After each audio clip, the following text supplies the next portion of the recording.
Nathan Outteridge, welcome back to Sydney. Nice to be sailing on home waters, yeah?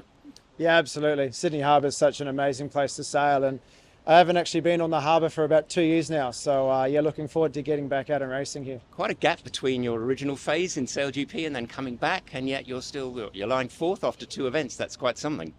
Yeah, we're very happy with how the team's going. We've had a chance to be on the podium at the last couple of events, and that final fleet race hasn't gone our way. We've made mistakes, and that's enough to keep you awake at night between events for sure. But overall, we're very happy that the team's gelling pretty nicely together. And coming into our third event, it'd be nice to make a step onto the podium. But we're also pretty realistic that we've had to sail really well to put ourselves in that position each event so far. So we need to really focus on a good day on Saturday, keep the boat clean, and try and get some good points on the board. You've got Chris Draper and Andy Maloney. That must have helped the sort of return, yeah? Yeah, absolutely. Having, sailed with Chris and Andy quite a lot in the past. I did season 2 with Chris on Team Japan and sailed with Andy a lot in the America's Cup.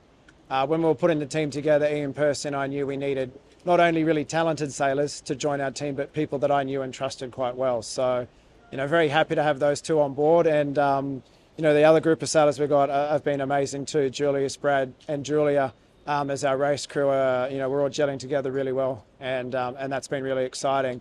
And as each training day goes by and each day goes by, you can just feel the group connecting better. And at the end of the day, you're only as strong as the weakest sailor on the boat. So we've all got to keep working together to keep improving every event. One question just about sailing. So the start's vital.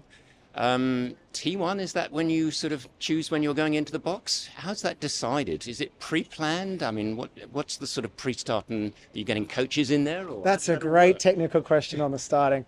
I guess people use different terminology, but because the starting boxes aren't that big and you want to keep your boat speed up, a lot of work gets done on your timings. And T1, or the time you cut the line, is that time you go through the starting line on port tack, right, and you go into the starting box. So you can go whenever you want. There's no rules and restrictions. It's not like match racing where you've got to enter at 2 minutes, for example.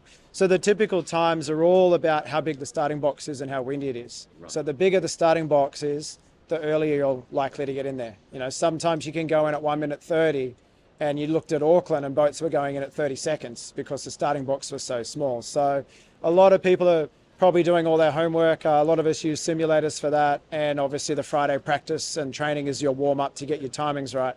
Most people want to go in there within about 5 seconds of each other, which makes it quite challenging. So if you're in the sweet spot on your timings, you're normally really strong for the start. But if you end up being late or early, you definitely have to adjust things quite a bit. You might get a hook. Obviously, when you get into the box there, do you get any coach inputs to that at all at that point or not? I think different teams do it different ways, but your coach can talk to you the whole way through it. So, our coach, Sam Meach, is very experienced in SailGP. He was coaching the Black Foils last year, and we rely on his input quite a lot. He helps us with timings, he helps us with gate bias, he helps us with traffic management.